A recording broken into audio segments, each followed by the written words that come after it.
अभी टास्क दिया था। मैंने बोला था ना कि बस आप 2 लाइन ऑफ कोड लिखोगे वो आपका हो जाएगा। ये मैंने यहाँ पे क्या किया, कस्टम एरर बनाया अपना। जिस तरीके से क्या रहता था, सिंटेक्स एरर रहता था, इंडेक्स एरर रहता था, सिंटेक्स। तो वही हमारा क्या है, ये कब आएगा इनसफिशियंट एरर, और ये कब आएगा, तो इसका लॉजिक हम लोग क्या करते हैं, इंप्लीमेंट करते हैं। इंप्लीमेंट हमने कल कैसे किया था, नेगेटिव वाला। तो हमने क्या किया था कि अगर अमाउंट क्या हो, 0 से कम हो, तो क्या होना चाहिए, एक एरर रेज होना चाहिए। और उस एरर में हमने क्या दिया था, नेगेटिव एक्सेप्शन एरर का यूज किया था, है ना। अब इसी तरीके से आपको क्या करना था, विड्रॉ में करना था। अगर अमाउंट क्या हो, 0 से कम हो, तो नेगेटिव एरर आना चाहिए था। और अमाउंट क्या हो, कि हमारे बैलेंस से ज्यादा हो, कि आप जो अमाउंट क्या कर रहे हो, टाइप कर रहे हो, वो आपके बैलेंस से क्या है, ज्यादा है, तो उसमें एरर आना चाहिए इनसफिशियंट बैलेंस का। तो ये हमने बस लॉजिक पे लिख दिया है और कुछ नहीं लिख रहा था। इतना जैसा ही लिखोगे और इसको रन करोगे, एंड देन ये ऑब्जेक्ट था, तो पहला वाला में क्या था, deposit amount must be positive, ये एरर दे रहा था। देन हमने क्या किया था, पॉजिटिव अमाउंट डाला था कल का, तो ये हमारा क्या हो रहा था, कि आपको ये बैलेंस पुट करके दे रहा था, है ना। देन फिर हमने क्या किया, विड्रॉ किया 100, और हमारे पास बैलेंस कितना है, 78। तो जब आप इसको रन करोगे तो ये एरर देगा, कौन सा एरर है, इनसफिशियंट फंड एरर। लेकिन ये एरर हमें क्या करना है, हैंडल भी करना है। तो हैंडल करने के लिए क्या लिखते हैं, क्योंकि यहाँ पे हमने एरर को हैंडल नहीं किया ना, बस एरर जो आएगा वो दिखा दिया है कि अगर ये कंडीशन फुलफिल होता है तो ये एरर शो करवा देना। तो ये क्या कर रहा है, शो करवा दे रहा है एरर। बट इस एरर को हैंडल करना हो तो क्या करना होगा मुझे, ट्राई और एक्सेप्ट का यूज करवाना पड़ेगा, है ना। तो आप क्या करोगे, कि जिसमें आपको लगता है कि एरर आ सकता है तो उसमें क्या करोगे, ट्राई का ब्लॉक ऐड कर दोगे, और कुछ नहीं करना रहता। इसको मैं थोड़ा सा क्या करूंगा, आगे बढ़ा दूंगा। यहाँ पे ट्राई का ब्लॉक ऐड कर दूंगा, यही करते थे। और ये हमारा क्या हो गया, ट्राई का ब्लॉक ऐड हो गया। और इसी तरह से एक्सेप्शन का, ये तो जैसे आप इतना ऐड करते हो, इसके बेस पे क्या होगा, कि आप अपना एक्सेप्शन प्रिंट कर सकते हो। एक्सेप्शन में आपको कौन सा एक्सेप्शन के लिए क्या लिखना है वो भी क्या कर सकते हो, डिफाइन कर सकते हो। अगर एरर में नेगेटिव आ रहा है, नेगेटिव एरर आ रहा है, तो उसके जगह पे आप क्या प्रिंट कर दोगे, कि जो नेगेटिव का मैसेज होगा वो प्रिंट कर देना। अगर वो पॉजिटिव आ रहा है, सॉरी क्या आ रहा है, इनसफिशियंट का आ रहा है, तो उसके जगह पे क्या प्रिंट कर देंगे, कि इनसफिशियंट वाला एरर प्रिंट कर देंगे। तो हमने कुछ भी एक्स्ट्रा ऐड ऑन नहीं किया है, कि आपको हैंडल करना है। तो जो कोड में आपको लग रहा है कि एरर आ सकता है, उसको कहाँ पे रख देंगे, ट्राई के अंदर, है ना। अब इसके अंदर हमारे पास लगता है कि पहला नेगेटिव का एरर आएगा, तो उसकी जगह पे क्या प्रिंट करवाना है। तो मैंने क्या किया, उसी का जो मैसेज है उसी को मैं क्या करूंगा, यहाँ पे प्रिंट करवा दूंगा। इसीलिए फिर हमारे पास इनसफिशियंट का अगर एरर आता है, तो उस एरर की जगह पे आपको क्या मैसेज प्रिंट करवाना है, तो मैं क्या कर रहा हूँ, कि वो जो मैसेज लिखा हुआ है वही मैसेज आप प्रिंट करवा सकते हो। या तो फिर अपना एक कस्टम मैसेज भी लिख सकते हो, जरूरी नहीं कि यही चीज आप कर सकते हो। एंड देन दोबारा इसको आप क्या करोगे, रीरन कर लोगे। तो जैसे रीरन करेंगे, तो ये जो एरर अभी दे रहा था, इसके बाद का कोड क्या था, कि अगर आप देखोगे ना, इसके बाद मैंने प्रिंट लिखा था, तो ये रन नहीं हो रहा है ना। मतलब हमारा कोड क्या हो रहा है, यहीं पे क्रैश हो जा रहा है। लेकिन अभी जो हम लोग रन करेंगे, वो हमारा कोड क्या होगा, स्मूथली चलेगा। कि वो एंड लिख के भी देगा, आपके पास दिख रहा है, वो एरर भी दे रहा है कि एरर क्या है, इनसफिशियंट बैलेंस का है, और हमारा कोड भी क्या है, पूरा रन हो रहा है। कैसे पता चल रहा है, कि सबसे लास्ट लाइन में हमने एंड लिखा था तो वो भी प्रिंट हो रहा है। तो ये हम लोग हैंडल भी कर रहे हैं और कस्टम एक्सेप्शन भी क्रिएट कर पा रहे हैं। तो ये समझ में आया कि किस तरीके से क्रिएट करते हैं। अगर आपको खुद का एक्सेप्शन लिखना है तो रेस कीवर्ड के साथ लिखते हैं। एंड देन इस लॉजिक में क्या होता है, कि अगर आपको लगता है एरर है तो इसको ट्राई के अंदर रख दोगे। ये जल्दी से बना लो। कौन सा, ये तो वन लाइनर था। ये आप क्या करते हो, क्लास बना लेते हो और पास कर लेते हो, और कुछ नहीं। देन फिर आपका जो मेन लॉजिक होता है वो यहीं पे अप्लाई करते हैं हम लोग। और इसमें कोई ऐसा लॉजिक नहीं लिखा हुआ जो आपको समझ में नहीं आ रहा है। रेस का मतलब क्या होता है, कि कस्टम एरर जब भी आपको लिखना रहता है, तो आप क्या कर सकते हो, रेस कीवर्ड का यूज करते हैं। कि जब भी ये कंडीशन ट्रू होगा, तो आपको क्या करना है, एक एरर को रेज करना है। और वो एरर क्या होगा, तो वो नेगेटिव एक्सेप्शन एरर होगा। और उसकी जगह पे मैसेज क्या प्रिंट होगा, तो ये, इस लाइन का बेसिकली यही मीनिंग है। अगर ये कंडीशन ट्रू होता है, तो वो क्या एरर देगा, तो वो एक रेज करना आपको एरर इनसफिशियंट फंड का, जो हमने पहले ही क्रिएट करके रखा है क्लास।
दूसरी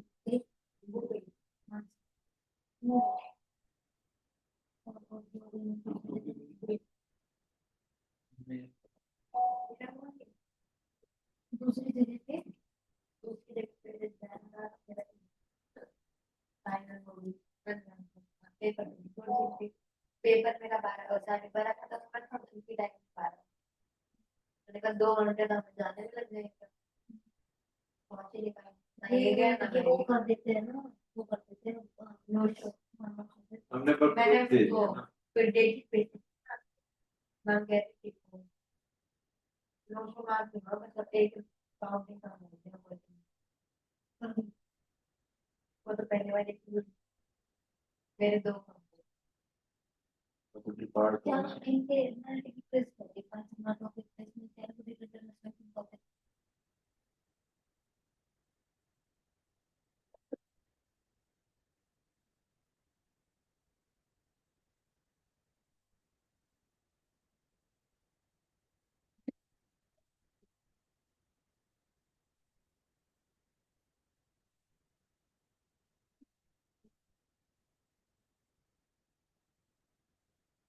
सर बहुत जल्दी जल्दी करवाते हैं।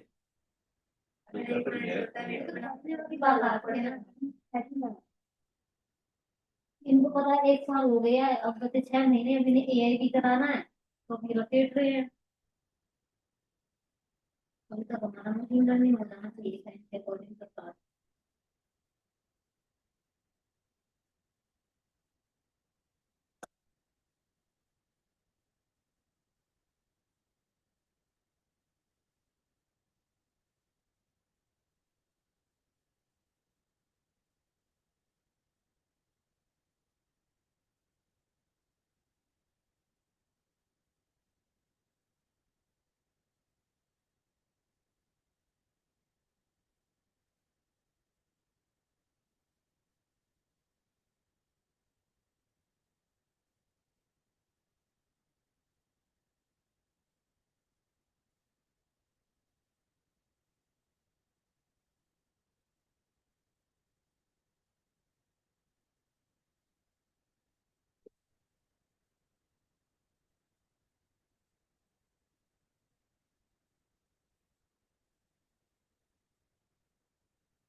क्या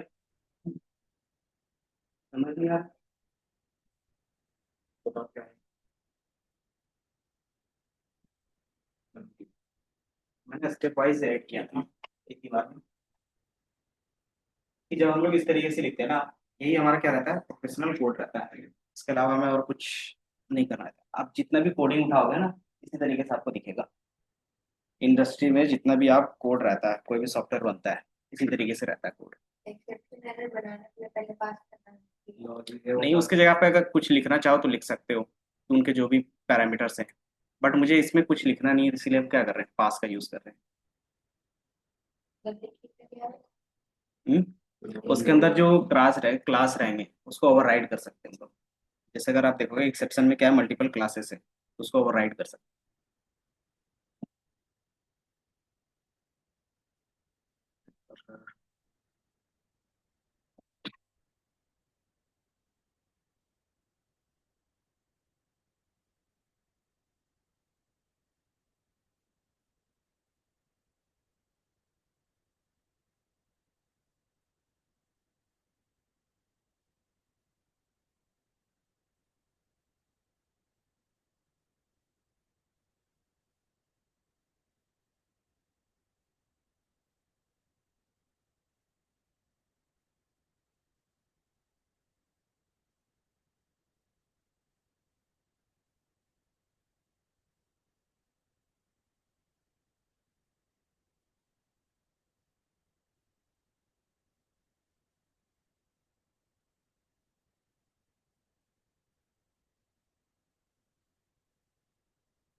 ये खुली है।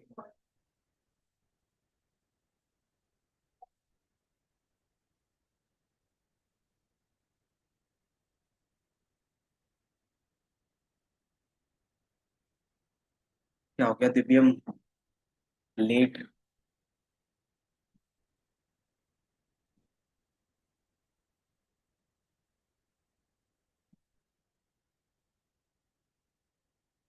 तो पर मेरा प्रिंट एंड लिख के नहीं आ रहा। हम्म। एंड लिख के नहीं आ रहा। And print. अगर लास्ट में हमने प्रिंट एंड लिखा ना, हम्म। एंड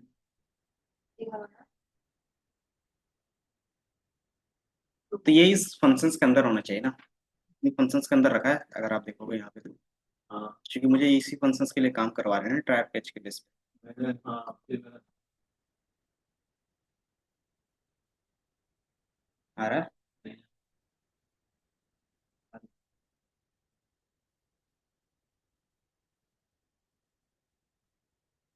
report-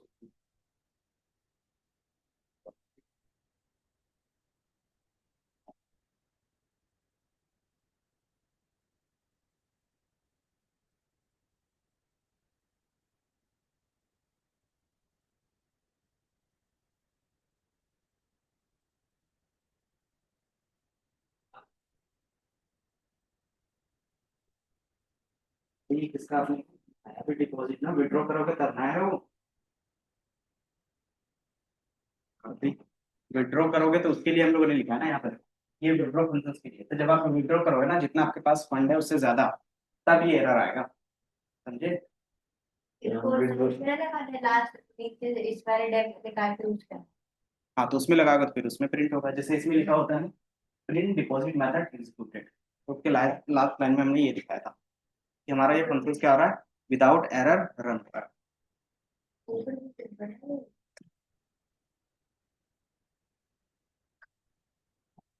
तो आपको विड्रॉ का यूज करना है। आपने सिर्फ डिपॉजिट किया था, देन सेकंड आप क्या करोगे, विड्रॉ करके भी देखोगे कि पहले हमने नेगेटिव डिपॉजिट किया तो वो एरर आ रहा था, उसको मैंने हैंडल किया। दूसरा क्या था कि पॉजिटिव था, तो वो क्या हो गया ऑटोमेटिकली ऐड हो गया बैलेंस पे। देन हमने क्या किया, विड्रॉ किया 100, वो क्या था ज्यादा था, तो ये कौन सा एरर दे रहा है, इनसफिशियंट बैलेंस, और उसको भी मैंने क्या किया, हैंडल किया। तो हैंडल किया तो सिर्फ एरर और लास्ट में, अगर हैंडल नहीं करते तो क्या होता है, एरर दिखता है और वहीं पे प्रोग्राम क्रैश हो जाता है।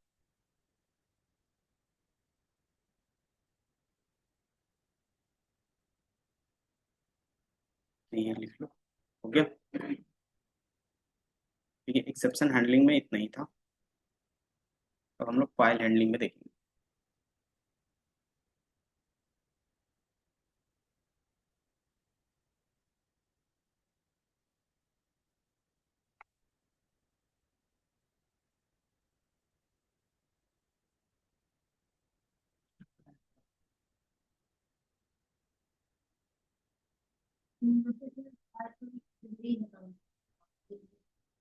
किसका?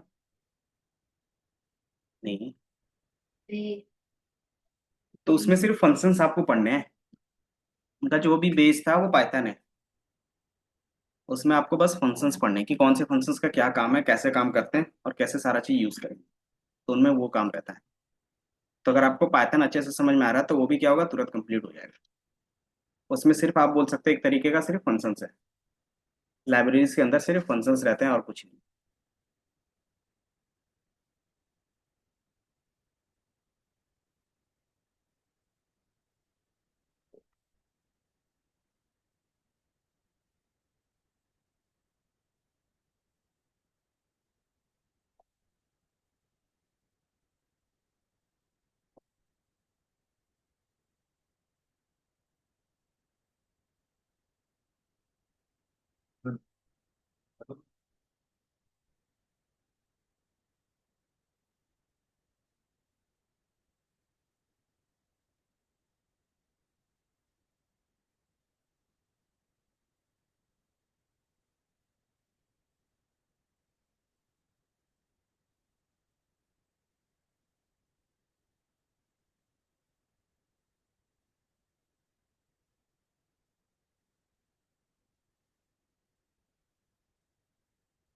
हेलो। हाँ सर, वो मैं बोल रहा था अमन सर को, अमन सर से एक बार बात कर लो, कुछ बोल रहे थे।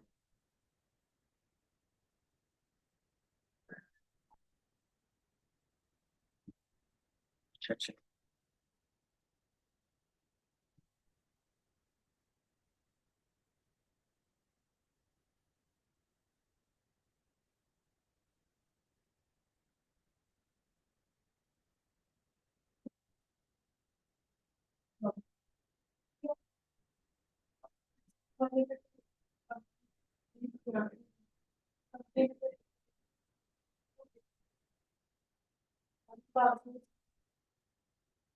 के देखो।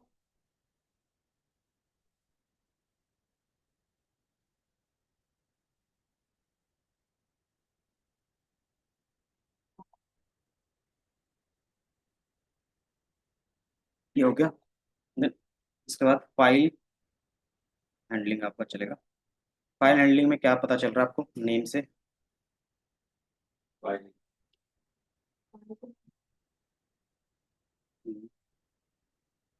कि जो भी आप काम कर रहे थे वेरिएबल पे स्टोर कर रहे थे, ये वेरिएबल पे क्या होता था, जैसे आप प्रोग्राम को क्या करते थे, क्लोज करते थे ये फाइल को, तो ऑटोमेटिकली जितना भी डेटा रहता था वो भी क्या होता था, हट जाता था, है ना। तब आप इसको क्या कर सकते हो, अपने लोकल सिस्टम में स्टोर कर सकते हो, और लोकल लोकल सिस्टम से क्या कर सकते हो, रिट्रीव भी कर सकते हो जब भी आपको यूज करना हो। तो वही हमारा होता है फाइल हैंडलिंग, कि आप क्या कर रहे हो कि सेकेंडरी स्टोरेज में डेटा आप स्टोर कर रहे हो। कि जैसे फॉर एग्जांपल मैं ये क्या कर रहा हूँ, राज और जीरो जो भी बैलेंस है, अगर मैं इस फाइल को क्लोज करूंगा तो ये सारा डेटा क्या है, रैम में है, और वो ऑटोमेटिकली क्या होगा, रिमूव हो जाएगा। ये कहीं पे स्टोर नहीं है। अब आप क्या कर सकते हो, इस डेटा को स्टोर करके रखना चाहते हो तो रख सकते हो। फिर ये जो आपने अभी हमें बताया ये वाला, हम्म। ये किसका पार्ट है? कौन सा? ये एक्सपेक्टेड एक्सेप्शन हैंडलिंग। ये हमारे पास क्या था कि क्या हम लोग हैंडल कर रहे थे, तो यहाँ पे एरर, तो ये एरर हैंडलिंग होगा। अब हम लोग क्या हैंडल करेंगे, फाइल को, तो ये फाइल हैंडलिंग हो गया, है ना। तो मान लो हमारे पास पहले से ही एक फाइल पड़ा हुआ है, टेक्स्ट का कोई भी ले लेते हैं।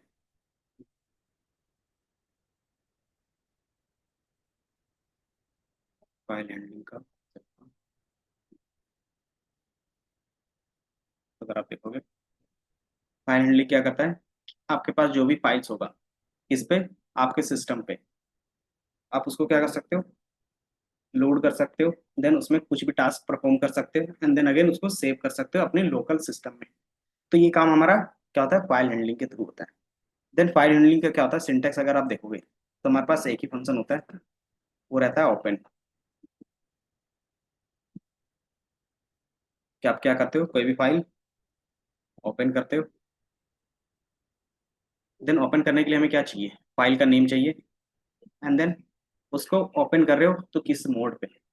फाइल में भी क्या रहते हैं, मल्टीपल मोड्स रहते हैं। पहला कि आप उसको देखना चाहे रीड करने के लिए कर रहे हो, राइट करने के लिए कर रहे हो, या फिर एक्स्ट्रा उसमें कुछ ऐड ऑन करते हो, यही तो करते हैं राइट का मतलब तो कुछ होता है ऐड ऑन। ना, ऐड ऑन। लेकिन अपेंड में क्या होता है राइट का मतलब इसमें क्या होता है, क्या हो गया आज लेट,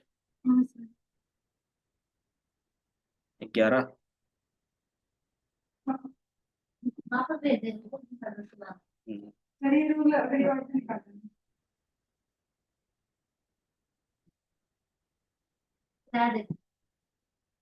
और कोई तो नहीं आ रहा ना।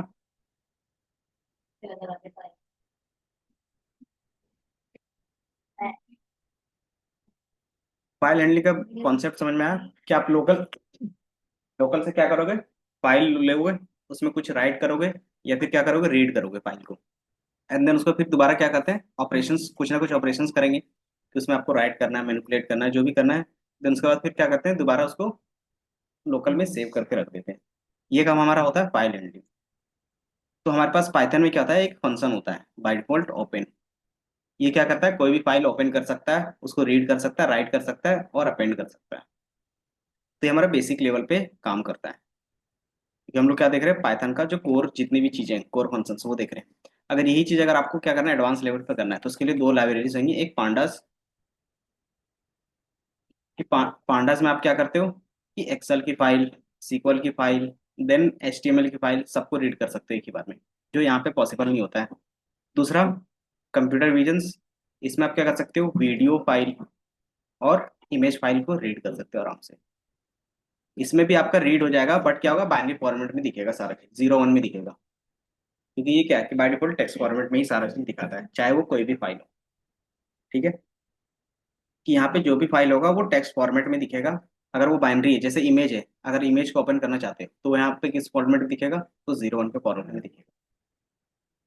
तो ये चीज हम लोग यहाँ पे कर लेंगे। अब इसमें क्या था कि फाइल का नेम हमें पता है कि जो फाइल का नेम होगा, अब यहाँ पे एक आता है मोड। तो इस मोड में क्या क्या चीजें होंगी वो हम लोग देखेंगे। पहला हमारे पास होता है आर।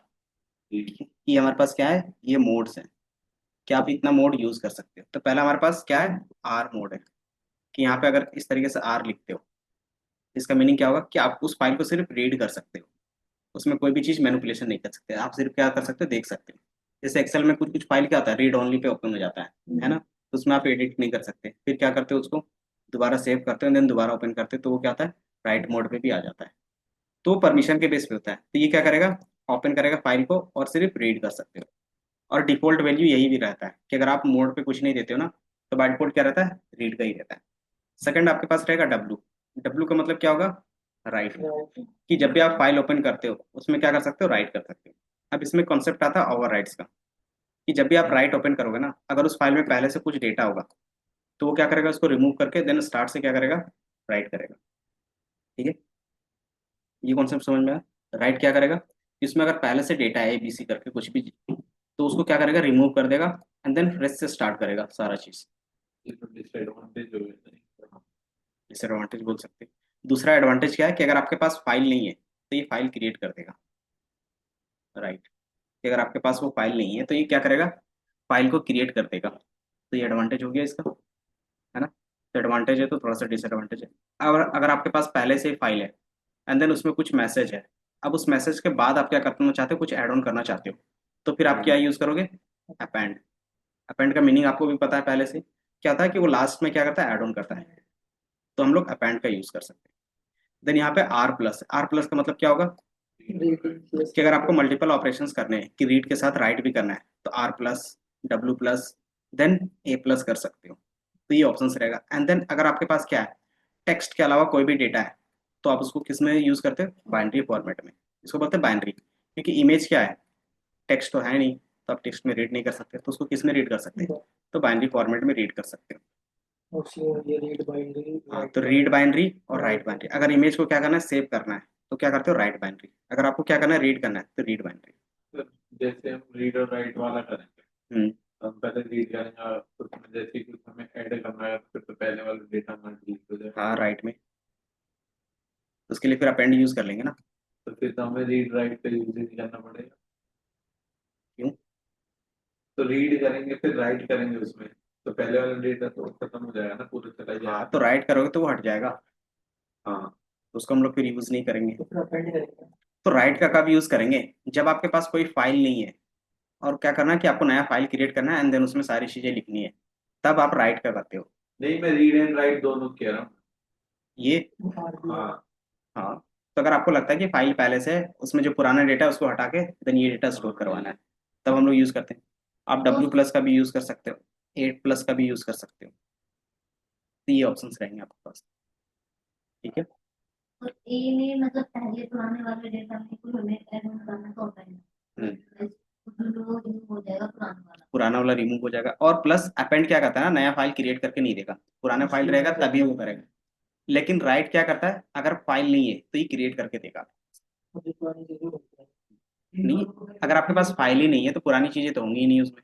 तो वो फाइल, न्यू फाइल क्रिएट करने का काम रहता है डब्लू का, कि न्यू फाइल क्रिएट करेगा और उसमें जो भी मैसेज राइट करना है वो राइट करके दे देगा। तो वो हम लोग अभी यूज करेंगे। तो आपको अच्छे से मतलब बेसिक समझ में आया कि RWA, आर प्लस, RB और डब्लू का क्या मीनिंग होगा यहाँ पे। अब इनका हम लोग यूज करके देख लेते हैं। तो आर से पहले हम एक डब्लू का यूज कर लेते हैं, क्योंकि हमारे पास क्या है, कोई फाइल नहीं है, तो हम फाइल क्रिएट कर लेते हैं। तो क्या होगा, कि आप कुछ भी कर सकते हो, कि आप एक वेरिएबल पे स्टोर रखना चाहते हो, तो वेरिएबल रख सकते हो, फाइल इक्वल टू, कौन सा फंक्शन है, तो ओपन का है। अब इसके अंदर क्या होगा, फाइल का नेम। तो चूंकि मैं फर्स्ट टाइम क्रिएट कर रहा हूँ, तो मैं रख देता हूँ demo dot, demo 1 dot TXT, और कॉमा, क्योंकि मेरे पास ये फाइल नहीं है तो मैं क्या करूँगा, आप देखोगे ये बाइनरी जितने भी फॉर्मेट आपको यहाँ पे दिख रहा है, ये दिख रहा है कितना सारा फॉर्मेट आपको। इसमें से क्या करना है आपको, राइट का करना है by default first time, W का। और जैसे आप क्लिक करोगे तो आपके पास क्या होगा, क्रिएट हो जाएगा। कहीं यहाँ पे दिख रहा है, ये दिख रहा है Demo1.txt आ गया। अब चूंकि इसमें क्या है, कोई भी मैसेज नहीं है, इसमें कुछ नहीं होगा। ये आपने फाइल बनाया है अभी? ये राइट का मतलब क्या होता है, कि आप क्या कर रहे हो, अगर वो फाइल नहीं है तो वो क्रिएट कर देगा। तो मेरे पास फाइल नहीं था तो ये क्रिएट कर दिया। या फिर डेमो 1 की जगह पे मैं क्या कर देता हूँ, यही लिख देता हूँ क्लास 306 क्लास 306_E, ताकि आपको क्या सेम यहीं पे दिख जाए। तो ये आप देखोगे क्लास 306 और ई में आ गया, ये देखोगे सेम फाइल का नेम यहाँ पे क्या हो गया, क्रिएट हो गया। क्या हो गया? इस नाम से मैं फाइल बनानी थी, वो डाल के टेक्स्ट डाला। हाँ, ये हमारा राइट मोड पे। एंड देन ये आपको लगता है कि कुछ इसमें लिखना है, तब क्या कर सकते हैं, फाइल डॉट राइट कर सकते हैं। कि अगर आपको फाइल के अंदर कुछ भी लिखना है तो हमारे पास क्या होता है, इसको किस वेरिएबल पे हमने रखा है, तो फाइल वाले वेरिएबल पे रखा है।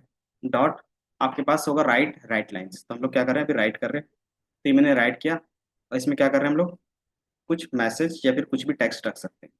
तो टेक्स्ट में क्या रखना चाह रहे हैं, दिस इज क्लास 306 फाइल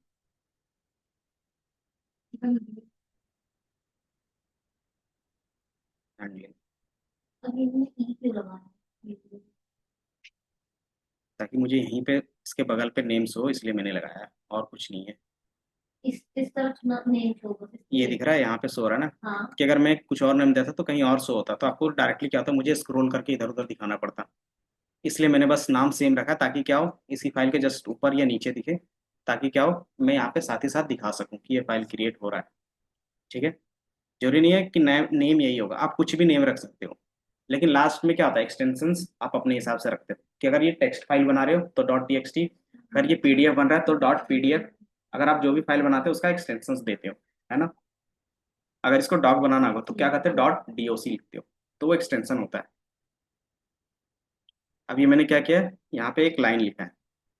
अब जैसे करोगे तो ये क्या है, 31 प्रिंट करा, मतलब इसमें जो कैरेक्टर है 31 कैरेक्टर क्या है, वो आपका राइट हो गया है।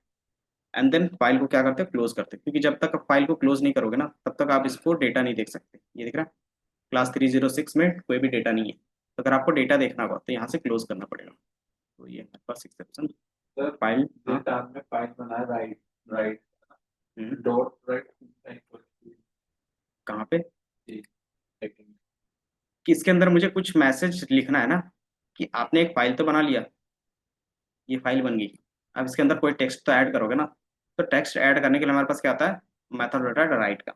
एक राइट होता है, एक राइट लाइन्स होता है। अगर आपके पास सिंगल लाइन है तो आप राइट लिखते हो, अगर आपके पास मल्टीपल लाइन है तो राइट लाइन्स लिखते हैं। ठीक है, राइट के आगे अब से डिवाइस ये फाइल है, फाइल के अंदर हम क्या कर रहे हैं, ये टेक्स्ट को ऐड कर रहे हैं और कुछ नहीं। ये समझ में आया, देन ऐड हो गया। अब इस फाइल को क्या करेंगे, यहाँ से क्लोज कर लेंगे। यहाँ से क्या करते हो, आप क्लोज करते हो, क्लोज करने के लिए dot file dot close.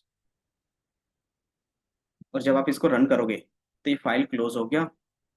And then आप इस फाइल को क्या कर सकते हो, ये देखोगे टेक्स्ट वाले फाइल को ओपन करके, तो आपको ये लिखा हुआ दिखेगा, दिख रहा है। तो ये हम लोग जो भी काम कर रहे हैं टेक्स्ट फॉर्मेट में नहीं कर रहे हैं, बाकी पाइथन का यूज करके हम लोग क्या करें, अब रीड और राइट कर रहे हैं। कि मुझे अब कोई भी टेक्स्ट फाइल इंडिविजुअली ओपन करने की जरूरत नहीं है, मैं पाइथन के मैं क्या करूंगा, ओपन भी कर लूंगा, उसमें भी जो भी काम करना होगा वो कर लेंगे, देन उसको सेव भी कर सकते हैं। तो आपको फिर ये टेक्स्ट दिखेगा। दिख कहाँ से रहा है, उस पर क्लिक करोगे फाइल पे तो दिखेगा ना। अगर मैं फोल्डर के अंदर चला जाता हूँ और इसको मैं क्या करता हूँ, यहाँ पे नोटपैड में ओपन कर लेता हूँ, तो ये दिख रहा है, this is a class 306 file handling.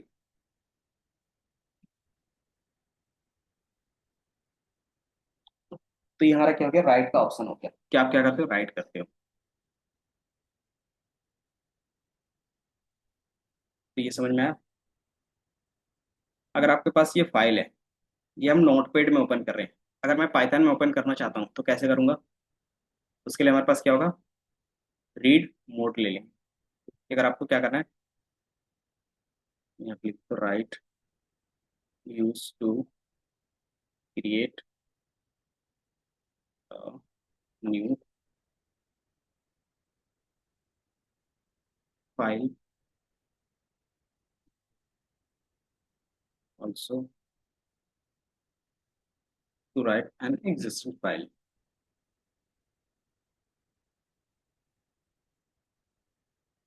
तो री राइट। तो राइट का आप यूज इस तरीके से करते हो।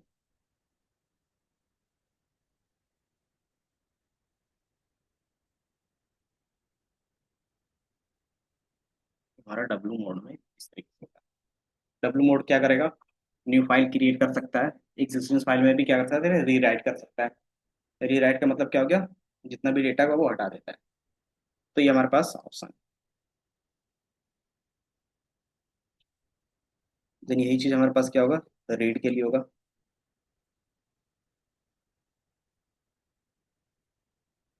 Read the data from file. अगर आपको फाइल से कोई भी डेटा रीड करना है तो आप क्या करते हो, आर लिखते हो। उसके लिए हम लोग क्या करते हैं, वेरिएबल ले लेते हैं कोई भी, ओपन। सेम तरीका लिखना होता है कि आपको ओपन लिखना होता है, देन आप कौन से फाइल ओपन करना चाहते हो, तो मैं क्लास 306, और ये वाला कौन सा था, ये वाला टेक्स्ट वाला। इसको किस मोड पे ओपन करना चाहते हैं, तो राइट मोड।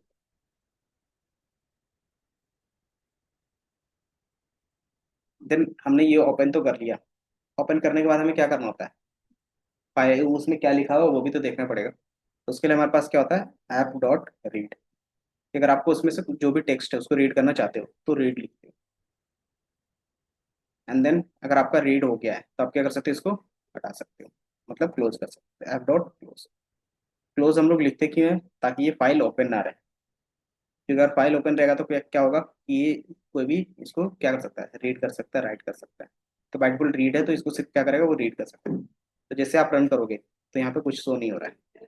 क्यों नहीं हो रहा है, क्योंकि मैंने इसको प्रिंट स्टेटमेंट के अंदर नहीं लिखा है।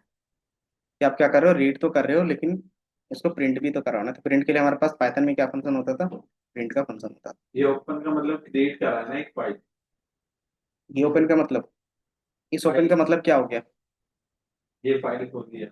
क्योंकि ये किस मोड पे है, राइट मोड पे है ना। अगर मैं क्या करता हूँ, ई एक्स लिख देता हूँ, अगर यहाँ पे ई एक्स लिखता हूँ तो ऐसा कोई फाइल का नेम तो हमारे पास नहीं है, तो ये क्या देगा, एरर देगा। क्या एरर देगा, दिख रहा है, फाइल फाइल नहीं है। Not found error. ये ऐसा कोई फाइल नहीं है। तो रीड मोड में कोई भी फाइल क्रिएट नहीं होता है, तो ये सिर्फ राइट मोड में हो रहा था, है ना। तो अगर आपको रीड करना है तो एग्जिस्टिंग फाइल को ही रीड कर सकते हो आप। तो एग्जिस्टिंग फाइल का नेम हमारा ये था, एंड देन हमने ये जैसे ही लिखा तो ये आपको कुछ इस तरीके से दिखेगा कि this is a class 306 file handling, है ना। अगर आपको क्रॉस चेक करवाना है तो क्या कर सकते हो, आप यहाँ से चेंज कर सकते हो, फाइल हैंडलिंग ओपन। हाँ, और मैंने यहाँ से इसको सेव कर दिया, तो मैंने ओपन मेथड यहाँ पे लिखा है, ये दिख रहा है। अब ये क्या होगा कि मैंने इसको एडिट किया नोटपैड में, लेकिन अगर आप देखोगे यहाँ पे तो सेम आपको यहाँ पे भी दिखने लगेगा, दिख रहा है। कि मतलब आप कहीं पे भी एडिट करते हो तो पाइथन के थ्रू भी रीड करोगे तो पूरा डेटा आएगा, अगर सेव करके रख रहे हो तो। अगर पाइथन में एडिट करोगे तो वो नोटपैड में दिखेगा। कैसे, तो आप क्या कर सकते हो, उसमें एक्स्ट्रा डेटा अपेंड कर सकते हो। कि मैं यहाँ पे ओपन मेथड लिखा हूँ और इसके बाद क्या लिखूंगा, अपेंड मेथड। मतलब यहाँ पे जो भी हमने फाइल क्रिएट करी है, ठीक है, अब वो फाइल हमारी एज अ नोटपैड भी ओपन हो सकती है। क्योंकि हमने उसको क्या किया, लोकल में स्टोर कर लिया। लोकल में स्टोर कर दिया, फिर वहां पे अगर हम जो भी चेंज करना है वो नहीं यहाँ पर भी देखेंगे, अगर आप उस टाइम पे उस डेटा को प्रिंट कराते हैं तो। कि जो हमारे पास क्या है, नोटपैड एक सॉफ्टवेयर है, और इस नोटपैड का काम क्या होता है, कोई भी टेक्स्ट फाइल में रीड करना और राइट करना, यही काम होता है नोटपैड का, इसके अलावा कुछ नहीं होता है। अभी नोटपैड क्रिएट कैसे हुआ ये फिर, उससे डेटा आपने इनपुट नोटपैड तो बाय डिफॉल्ट हमारा सॉफ्टवेयर है ना, वो क्रिएट थोड़ी ना होता है। कि नहीं अगर है। हाँ, नोटपैड ये डेटा, ये जो फाइल है, हम्म, ये इससे सेम नाम से अलग से करिए या फिर इसी से ये ऑटोमेटिक वहीं पे आप ये ओपन जो हो हमने जाएगा। फाइल क्रिएट की थी तो वो आपके हाँ लोकल सिस्टम में रहेगा। हाँ। और चूंकि ये डॉट टीएक्सटी है तो आप इसको क्या कर सकते हो, ओपन कर सकते हो। तो बाय डिफॉल्ट किस में ओपन करते हैं, या तो डॉक में ओपन कर लो या फिर नोटपैड में ओपन करते हो। तो वो मैंने क्रॉस चेक करने के लिए बस ओपन किया है, ताकि आपको पता चल सके कि हम लोग जो पाइथन में काम कर रहे हैं वही हमारा नोटपैड काम कर रहा है। ठीक है, कि नोटपैड में जो काम है ओपन यहाँ पे, उसी का काम हम लोग किस में कर रहे हैं, ओपन में कर रहे हैं। तो आपको ये सॉफ्टवेयर की जरूरत नहीं पड़ती। अब इनका यूज केस क्या होगा, रीड राइट करने का यहाँ से पाइथन में, आप बताओ। कि अगर हम यहीं से फाइल को ओपन कर रहे हैं, रीड कर रहे हैं, राइट कर रहे हैं, इसका कुछ एडवांटेज है।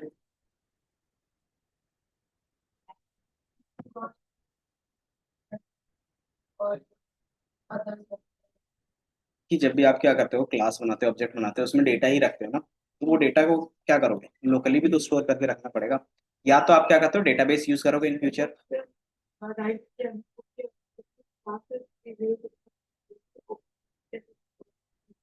कौन सा? मतलब ओपन तक कैसे प्रिंट होना कि मैंने यहाँ पे क्या किया ना, एफ डॉट रीड लिखा है, तो रीड का काम होता है फाइल में जो भी चीजें हैं उसको रीड करना, तो रीड करके मैंने उसको प्रिंट करवाया रीड तो कर रहा है लेकिन हमने तो नहीं राइट किया ऑफर ऊपर में। हाँ राइट तो किया है ना, ये देखो। तो देखा जिससे ओपन हमारे पास एक फंक्शन है, इसमें आप रीड भी कर सकते हो, राइट भी कर सकते हो, और अपेंड भी कर सकते हो, और बाइनरी के साथ भी कर सकते हो। और ये अलग कब होता है, जब एज अ आर्ग्यूमेंट में आप जो पास करोगे। ओके तो जो अच्छा, ये ओपन मेथड जो लिखा हुआ है वो मैंने बोला कि अगर आप इस फाइल को ओपन करते हो, ये 30 है, आप उसको क्या करो कि नोटपैड में भी ओपन कर लो। अगर आप नोटपैड में कुछ भी लिखते हो, एक्स वाई जेड, उसमें आ जाएगा एक्स वाई जेड, और इसको यहाँ से सेव करते हो कंट्रोल एस से, एंड देन दोबारा यहाँ से क्या करते हो, ओपन करते हो, तो यहाँ पे आप जो भी लिखोगे वो एक्स वाई जेड फिर होगा। क्यों? क्योंकि ये रीड ही तो सिर्फ कर रहा है ना, तो जो उस फाइल के अंदर रहेगा वही वो रीड करेगा। तो आपने एक्स वाई जेड किया तो एक्स वाई जेड दिखेगा। और राइट करने के लिए हम कट भी राइट कर सकते हैं इसमें भी अगर राइट करना है तो इसमें भी कर सकते हो आप, क्योंकि नोटपैड का काम ही है क्या, सिर्फ टेक्स्ट को रीड और राइट करना। इसमें दोनों परमिशंस आपके पास रहते हैं। तो ये जो सॉफ्टवेयर नोटपैड, वही हमारा ओपन काम कर रहा है। या तो आप क्या करते हो कि नोटपैड ओपन करो, इंस्टॉल करो, तो ये क्या करेगा, एक्स्ट्रा मेमोरी लेगा। या तो आप क्या करो, फाइल हैंडलिंग में ओपन का यूज कर लो। तो इसमें आपको कोड के बेस पे सारा काम करना पड़ेगा और कुछ नहीं। ये ये मेरे में जैसे यहाँ तक का तो आ गया नोटपैड में मैं इसको कैसे ओपन करूँ सेम सेम फाइल तो ये फाइल आप अपने लोकल सिस्टम पे जाओ, आपका कौन से फोल्डर में सेव है वो देखो। तो हमारा ये क्या है, क्लास 306, ये फोल्डर का नेम है, और बाय डिफॉल्ट ये क्या नोटपैड में आपका ओपन हो जाता है। अभी कहाँ कौन से फोल्डर में सेव है यहाँ से राइट राइट क्लिक करा कहाँ से चलेगा उस फाइल पे राइट क्लिक करोगे ना, हाँ और यहाँ पे दिखेगा रिवील इन फाइल एक्सप्लोरर, कि वो हाँ क्या होगा, फाइल में आपको दिखा देगा कि कौन से फोल्डर के अंदर है। तो ये दिख रहा होगा आपको। अब यहाँ से क्या कर सकते हो, डबल क्लिक करोगे तो वो बाय डिफॉल्ट क्या होता है, नोटपैड में ही कोई भी टेक्स्ट फाइल ओपन होता है। ओके हाँ तो बाय डिफॉल्ट आपको नोटपैड में कहीं पे भी ऑप्शन दिखेगा।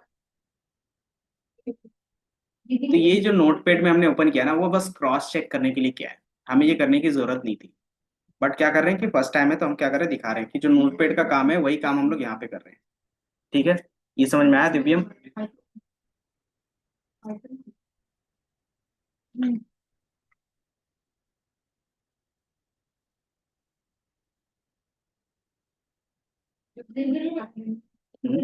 कि वो उस फाइल हाँ, कि वो कौन से फोल्डर में है वो आप देखना चाहते हो, फोल्डर।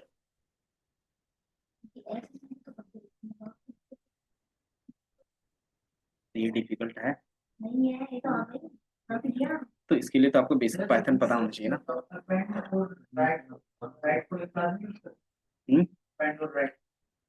अपेंड और राइट को क्यों? अगर आप राइट का यूज कर रहे हो तो मतलब क्या है कि आप न्यू फाइल क्रिएट कर रहे हो। अगर न्यू फाइल क्रिएट कर रहे हो तो उसमें क्या होगा कि आपका स्टार्टिंग में ही डेटा ऐड ऑन होगा, तो अपेंड का यूज करने की जरूरत नहीं है। अगर आपके पास फाइल पहले से ही है तो न्यू फाइल क्रिएट करने की जरूरत नहीं होती। हम्म। हाँ, नहीं, अगर आप एक बार में क्या करते हो ना, आपके पास ओपन राइट का कर रहे हो, उसके बाद जितना भी डेटा है सबको एक ही बार में राइट कर सकते हो, कि जितना भी डेटा है एक ही बार में राइट कर दो। राइट कैसे कर सकते हैं, तो इस जो भी आपके पास डेटा है उसको अलग वेरिएबल पे स्टोर करवा दो। फॉर एग्जाम्पल, मैं क्या करता हूँ, कोई भी वेबसाइट से डेटा कुछ ले लेता हूँ। मान लो ये क्या, हमारे पास कुछ डेटा है।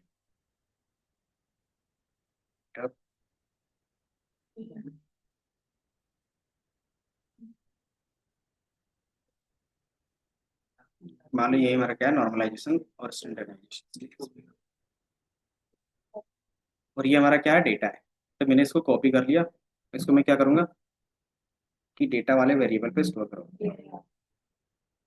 ये दिख रहा है, क्योंकि इसमें क्या है कि मल्टीपल स्ट्रिंग है, तो थ्री कोटेशंस का यूज करेंगे। थ्री कोटेशंस क्या होता था, याद है? कि मल्टी लाइन क्या कर सकते हो आप, स्ट्रिंग लिख सकते हो। तो ये आपकी मैंने क्या किया, कोई भी टेक्स्ट को रेंडमली कॉपी किया है और यहाँ पे रख दिया, और कुछ नहीं। कि जैसे अगर आपके पास क्या होगा कि इस तरीके का पूरा वेबसाइट से पूरा डेटा लाना है, तो आपने इसको क्या किया, उस पूरे डेटा को कहीं ना कहीं स्टोर करके रखोगे। तो मैंने क्या किया, अभी कॉपी करके इसको डेटा में स्टोर करके रख दिया है। कौन सा, अब जैसे ही यहाँ पे आ गया, अब इसको क्या करना है, एक लोकल फाइल पे स्टोर करवाना है। तो कैसे करेंगे इस पूरे डेटा को, तो अभी तो सीधा उसको कॉपी नहीं कर सकते, तुम्हारी फाइल बनेगी। उसमें भी कॉपी कर सकते हैं, लेकिन अब जितना भी काम है ना वो पाइथन के थ्रू करना है हमें। ये जो हम लोग डेटा अभी कॉपी कर रहे हैं, ये हम लोग अभी कॉपी कर रहे हैं क्योंकि हमें क्या है, वेब स्क्रैपिंग का कॉन्सेप्ट नहीं पता है। लेकिन ये जो पाइथन क्या करेगा ना, ऑटोमेटिकली, हाँ, अगर उसी फाइल में ऐड ऑन करना है तो अपेंड कर दो, तो उसके बाद में क्या होगा, ये ऐड ऑन हो जाएगा। अगर आपको न्यू फाइल क्रिएट करके करना है तो क्या करते हो, राइट करते राइट करेंगे। हो। तो राइट का कॉन्सेप्ट क्या होता है कि न्यू फाइल क्रिएट करना और उसमें डेटा ऐड ऑन करना। अगर आपके पास एग्जिस्टिंग है तो आप अपेंड कर दो, तो राइट करने की जरूरत नहीं पड़ती। तो हमें मतलब पूरा ये लिखना ही पड़ेगा, अगर हमारे पास कोई शॉर्टकट नहीं है, अगर हमें ऐड करना है तो पूरा राइट करना पड़ेगा जो भी हमें ऐड हाँ, अगर आपके पास क्या फाइल नहीं है तब तो हमें राइट करना पड़ेगा। अगर आपके पास फाइल पहले से है उसके बाद लिखना चाहते हैं तो अपेंड का कॉन्सेप्ट यूज करेंगे। करना है। इस टाइप के हमने कोई क्या बोलते हैं, कुछ मेथड यूज किया कि हमने कोई लिंक दे दिया कि यहाँ से कॉपी कर लिया, ऐसा कुछ तो नहीं होता। नहीं, ऐसा ही करेंगे हम लोग आगे। अच्छा, लिंक देंगे और वो अपने आप फैच कर लेगा सारा कि डेटा। जैसे आप क्या करते हो, ये यूआरएल है, यूआरएल आप देते हो, जैसे यूआरएल दोगे तो उसमें क्या होता है, कुछ चीजें होती हैं, उसमें से आप क्या करते हो, उसमें से एक्सट्रैक्ट करते हो और उसको क्या करते हो, वेरिएबल पे स्टोर करवा देते हो, और वेरिएबल पे स्टोर करा के देन सेव करवा लेते हैं। तो ये सारा काम क्या होता है, ऑटोमेशन पे होता है, और इसी को हम लोग आगे बोलते हैं वेब स्क्रैपिंग। कि वेबसाइट में जो भी चीजें है उसको स्क्रैप कर रहे हैं। और ये चीज हमें क्या होता है, हर एक क्या बोलते हैं, हर एक वेबसाइट नहीं देता है, कुछ ही वेबसाइट देते हैं। उसमें हमारे पास रहता है एक robot.txt। अगर आप उसको लीगली करने हो कि उसमें लिखा हुआ रहेगा कौन कौन पेज उसका क्या होता है, आप स्क्रैपिंग कर सकते हैं। अगर आप क्या करो, इलीगली कर रहे हो और उसका क्या होता है, वेबसाइट डाउन हो जाता है। या कोई भी वेबसाइट को हमें वो पेज आता है कि आप देखो यू आर वुमन और रोबोट, तो हमें कुछ होगा तो वो क्यों होता वो बेसिकली यही वेब स्क्रैपिंग जो करते हैं ना, उससे बचाने के लिए होता है कि कोई भी बंदा हमारे वेबसाइट से डेटा स्क्रैप करके ना ले जाए, तो उसके लिए हम लोग कैप्चा लगाते हैं। और वो कैप्चा क्या होता है, कोडिंग में जल्दी बाईपास नहीं होता, उसका भी लॉजिक होता है, बट क्या है, उसके लिए फिर आपको क्या करना होगा, हिट एंड ट्राई मेथड बहुत ज्यादा चलाना पड़ेगा कि ये कैप्चा के लिए हमारे पास क्या होगा। तो मार्केट में उसके लिए फिर अलग से टूल आते हैं कैप्चा ब्रेक करने के लिए। तो वो प्रीमियम भी आते हैं और फ्री वाले भी आते हैं, तो आप वो यूज करते हो फिर। अगर वो कैप्चा नहीं है तो डायरेक्टली आप क्या कर सकते हो, उसमें से डेटा ला सकते हैं।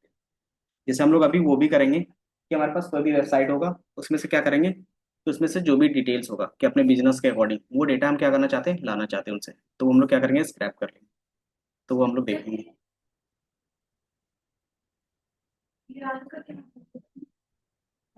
है। इसीलिए बोलते हैं टाइम से आया करो, और ऐसे भी टाइम से ही आए हो अब, कि जब से मैंने ये स्टार्ट किया तो आर का मतलब मैंने बताया था। जो ये F के साथ हमने यहाँ का यूज किया है। एफ के साथ आर कहाँ पे, हाँ, ये ऊपर बताया। ये इस आर का ही मतलब तो हमने बताया था क्लास में जैसे स्टार्ट हुआ था। कहाँ थे, रीड है ना इसका मतलब। हाँ, शॉर्ट। यहाँ पे मैंने ये बताया था ऑपरेशंस में वहाँ देखिए सामने। कि आर का मतलब क्या होता है, रीड होता है। डब्ल्यू का मतलब क्या होता है, राइट होता है। ए का मतलब क्या होता है, अपेंड होता है। और क्या होता है, आर प्लस का मतलब आप रीड राइट दोनों कर सकते हो। देन अगर बाइनरी फॉर्मेट में तो क्या करोगे, आर पी और डब्ल्यू पी होता है। तो ये मैंने बताया था, भूल गए क्या, थोड़ा क्या ना आए, पीपीटी में शेयर ही करना। ये तो अभी साथ ही साथ में क्रिएट करता जा रहा हूँ, बट कोई नहीं, आज मैं शेयर कर देता हूँ।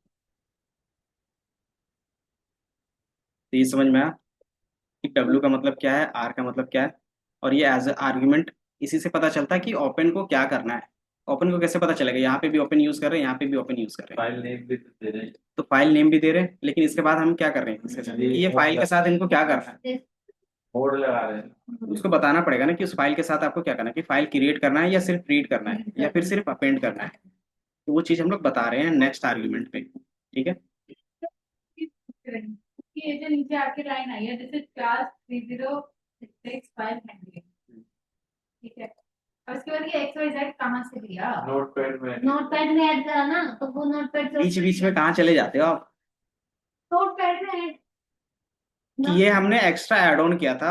अगर आप देखोगे तो हमने यहाँ पे XYZ लिखा यहाँ था। से था तो ऑटोमेटिक वहाँ पे हो हाँ, गया तो अगर आप फाइल। कुछ भी यहाँ पे लिखते हो तो वो वहाँ पे भी शो होगा। कि अगर इसको Ctrl+S के साथ सेव करते हो और यहाँ पे दोबारा रीड राइट करते हो तो ये आपको ABC दिखेगा। क्यों? क्योंकि जो हमारा नोटपैड काम कर रहा है वही काम कर रहा है ओपन। समझे? कि अगर आप ओपन में क्या कर सकते हो, लिख रहे हो, तो ये चीज हम क्या कर रहे हैं, अपेंड कर सकते हैं। तो अपेंड करने के लिए हमारे पास क्या कोड रहेगा, कि यही फाइल को दोबारा क्या करेंगे, ओपन करेंगे। तो इसको मैं क्या करता हूँ, लिख देता हूँ। अगर जहाँ पे देन आप क्या करते हो, रीड की जगह पे अपेंड लिखते हो। देन अपेंड प्लस का मतलब क्या होता है कि आप राइट भी कर सकते हो और साथ ही साथ रीड करके भी देख सकते हो। तो ये हम लोग यूज कर लेंगे। अब रीड अपेंड हमने यूज किया है, एंड देन एफ डॉट, क्योंकि हमें राइट करना है तो राइट लिखते हैं। और इसमें क्या कर रहे हैं हम लोग, नॉर्मली XYZ यहीं से लिख देते हैं। इसको मैंने इस तरीके से लिखा और ये राइट हो गया।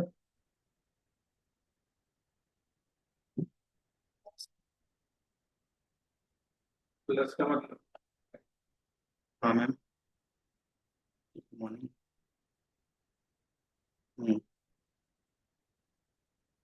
1 बजे। हम्म, जी।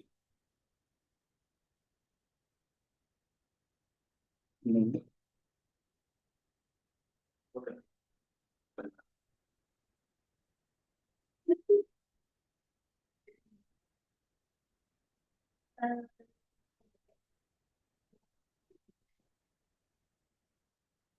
क्या क्या बैटरी सारे रामायण देखो उसके बाद एक ऑप्शन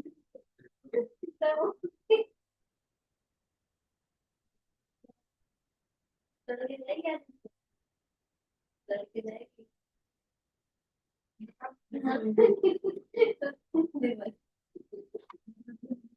तो ये क्या है ठीक है क्या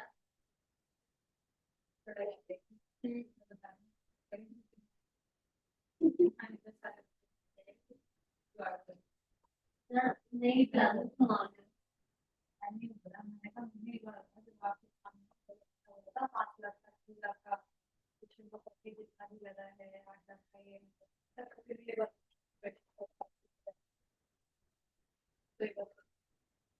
क्या हो गया?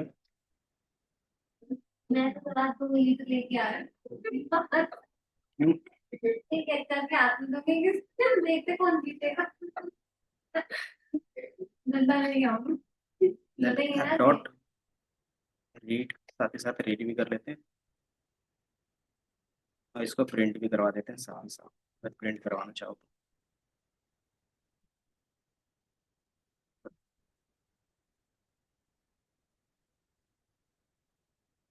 हम्म, ये हमारा कोर्स ऊपर से जा रहा है आगे पेपर तो हो ही जाएगा आने वाले एक आधे महीने में। हम्म, एक एक पेपर तो हो जाएगा ना कोई ना कोई सा हम्म, आगे हम लोग काम करते हैं तो सर हमसे एक बताओ क्वेश्चन उनके पेपर क्वेश्चन की प्रैक्टिस करके करवाई नहीं जाती हम्म। क्वेश्चन की प्रैक्टिस प्रैक्टिस आपको करना है ना, बाकी जो डाउट होगा वो पूछोगे आप।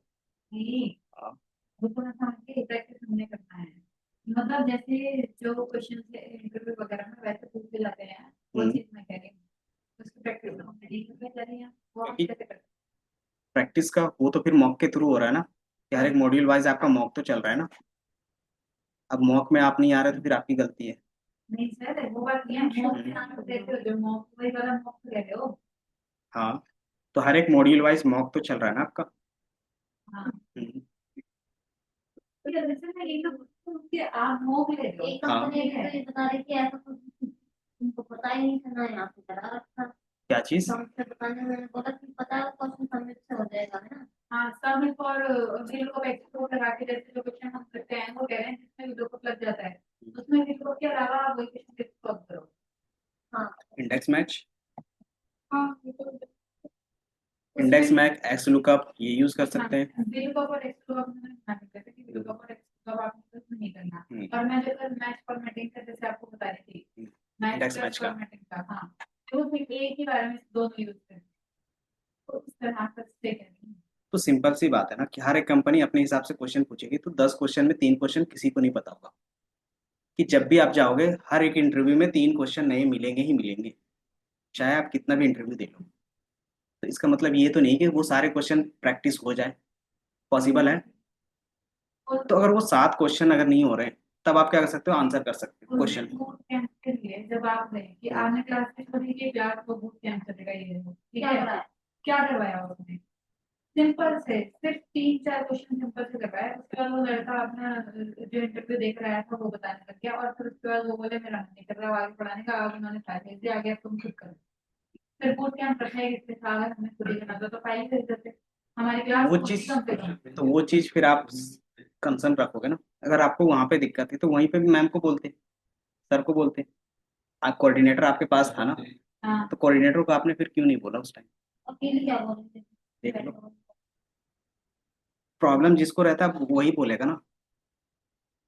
सिंपल सी बात है, अगर मुझे प्रॉब्लम है तो मैं बोलूंगा ना। आप आपको बोल देंगे जब आपको कि अब मेरा मन नहीं कर रहा पढ़ाने का, हम्म, आप बोलोगे मेरा मन नहीं कर रहा पढ़ाने का, आप बोलेंगे।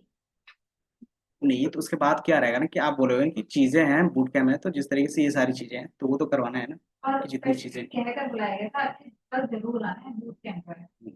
और बूट कैंप के नाम पे जो क्वेश्चन उन्होंने करवाए ना 2 दिन, वो तो आज नहीं चलते फिरते पूछ रहे थे।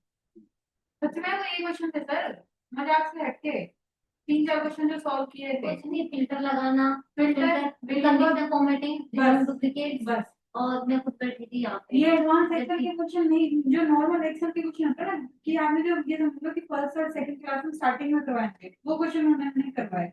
और मुझे उसमें भी इसको कुछ बताना इंटरव्यू इंटरव्यू क्या, फिर क्या इंटरव्यू किया फिर ऐसे? अगर इंटरव्यू की प्रैक्टिस, सच में इंटरव्यू की प्रैक्टिस करवा रहे हैं। तो वो चीज आप फिर बात रखोगे ना मैम के पास, एचआर के पास, कोऑर्डिनेटर के पास।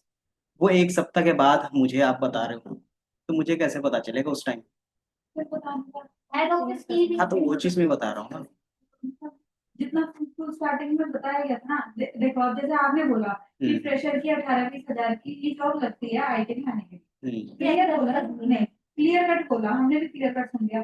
पर जब हम यहाँ पे आए थे जिस दिन एनरोलमेंट करवाने, उस दिन इन लोगों ने ये बात एक सेकेंड, एक सिंगल बार नहीं बोली कि आपको एज फ्रेशर आईटी में काउंट किया जाएगा तो आपकी स्टार्टिंग 18-20 हजार से ही लगेगी।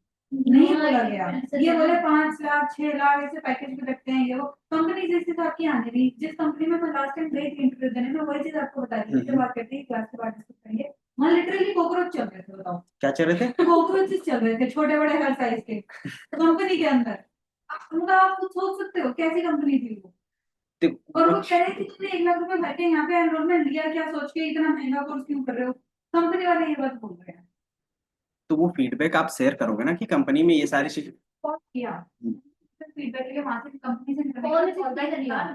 3 बच्चे हम गए थे, ठीक है, तरुण लोकेश और एक एक मैं थी, हम 3 गए थे। तरुण ने लोकेश ने फोन करके फीडबैक दे दिया। मैंने यहाँ पे दोनों को कॉल किया, कुशिला मैडम को देखिए, कीर्ति मैडम को देखिए।